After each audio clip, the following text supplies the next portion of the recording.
تمام تعریفیں اس اللہ کے لیے ہیں جو غلبے والا، عطا کرنے والا، گناہ بخشنے والا، توبہ قبول کرنے والا اور سخت عذاب دینے والا ہے۔ ہر کسی کے اعمال کی خبر گیری کرنے والا، ہر کسی کو اس کے اعمال کے مطابق بدلہ دینے والا، بھلائی کا بھلائی کے ساتھ اور برائی کا برائی کے ساتھ، نیکیوں کو کئی گنا بڑھا دیتا ہے اور گناہوں سے درگزر کر دیتا ہے اور کسی پر ظلم نہیں کرتا۔ اسی نے کتاب کو نازل کیا، اس میں تمام حقوق الہیہ اور حقوق العباد کو بیان کیا اور ان پر جزا و سزا کو مرتب کیا۔ لہذا تمام تعریفیں اسی اللہ کے لیے ہیں اور تمام نعمتوں پر اسی کا شکر ہے، جنہیں ہم جانتے ہیں یا ہم نہیں جانتے۔ اور میں گواہی دیتا ہوں کہ اللہ کے علاوہ کوئی معبود برحق نہیں ہے، جو اکیلا ہے، اس کا کوئی شریک نہیں ہے، نہایت ہی رحم کرنے والا اور توبہ قبول کرنے والا ہے۔ اور میں گواہی دیتا ہوں ہمارے نبی و سردار محمد صلی اللہ علیہ وسلم اس کے بندے اور رسول ہیں، جن کی اللہ کی طرف سے عطا کردہ اسباب کے ساتھ اور اس کے فضل سے حکمت و دنائی اور قوت گویائی کے ساتھ تائید و نصرت کی گئی ہے۔ اے اللہ، درود و سلام اور برکت نازل فرما اپنے بندے اور رسول محمد صلی اللہ علیہ وسلم پر اور تمام آل و اصحاب پر۔ حمد و صلات کے بعد اللہ تعالیٰ کے حقوق جاننے کے بعد انہیں سر انجام دینے میں اس سے ڈرو اور اللہ کے احکامات بجا لا کر اور منع کردہ اشیاء کو حقارت سے ٹھکرا کر اپنے نفسوں کو پاک کرو، کیونکہ تقوی ہی اللہ عز و جل کی رضامندی اور جنت کا ضامن ہے اور غضب الہی، بگاڑ اور سزاؤں سے بچنے کا ذریعہ ہے۔ اے لوگو، نجات کی طرف آؤ، کامیابی کی طرف دوڑو، سیدھے راستے پر چلو، جو دنیاوی مقصدوں کو منظم کرتا ہے اور جو اپنے راہی کو آخرت میں نعمتوں والی جنت میں بلند مقام عطا کرتا ہے۔ اے لوگو، اپنی دائمی سعادت کی طرف آؤ، اپنے رب کی اس دعوت کو قبول کرو جس کے لیے تم پیدا کیے گئے ہو، اور ندائے الہی کے لیے اپنے دلوں کو کشادہ کرو۔ ارشاد باری تعالی ہے، اے لوگو، اپنے رب کی عبادت کرو جس نے تمہیں اور تم سے پہلے لوگوں کو پیدا کیا تاکہ تم پرہیزگار بن جاؤ، جس نے تمہارے لیے زمین کو فرش اور آسمان کو چھت بنایا اور آسمان سے پانی اتار کر اس سے تمہارے لیے پھل پیدا کیے جو تمہارے رزق ہے۔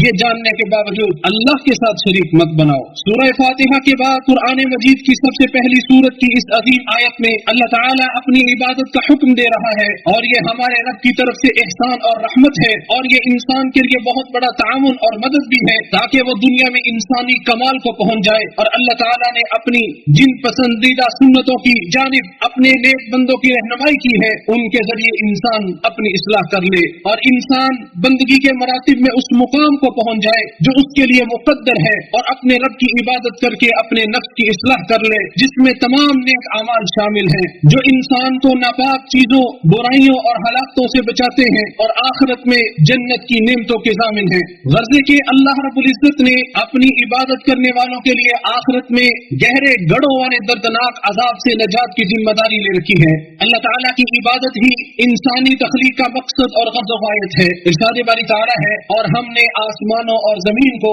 اور جو کچھ ان کے درمیان ہے کھیل کے طور پہ نہیں بنایا ہے، بلکہ انہیں حقیقی مصلحت سے پیدا کیا ہے، لیکن اکثر لوگ یہ بات نہیں جانتے ہیں۔ دوسری جگہ فرمایا، میں نے جنات اور انسانوں کو محض اس لیے پیدا کیا ہے کہ وہ صرف میری عبادت کریں، میں ان سے کوئی رزق نہیں چاہتا ہوں اور نہ یہ چاہتا ہوں کہ وہ مجھے کھلائیں، بے شک اللہ ہی بے حد رزق دینے والا، طاقت والا اور نہایت مضبوط ہے۔ اور ایک جگہ فرمایا، اے اولاد آدم، کیا میں نے تم سے قول و قرار نہیں لیا تھا کہ تم شیطان کی عبادت نہ کرنا، وہ تمہارا کھلا دشمن ہے، اور میری عبادت کرنا سیدھی راہ یہی ہے۔ اور ایک اور جگہ اللہ تعالیٰ فرماتا ہے، فرما دیجئے مجھے تو یہی حکم دیا گیا ہے کہ میں اللہ کی عبادت کروں اور اس کے ساتھ کسی کو شریک نہ بناؤں، میں اسی کی طرف دعوت دیتا ہوں اور اسی کی طرف میرا لوٹنا ہے۔ تمام انبیاء کرام کی سب سے پہلی دعوت ہی صرف ایک اللہ کی عبادت اور شرک سے دوری تھی۔ ارشاد باری تعالیٰ ہے، یقیناً ہم نے نوح علیہ السلام کو اس کی قوم کی طرف رسول بنا کر بھیجا، انہوں نے کہا، اے میری قوم کے لوگوں،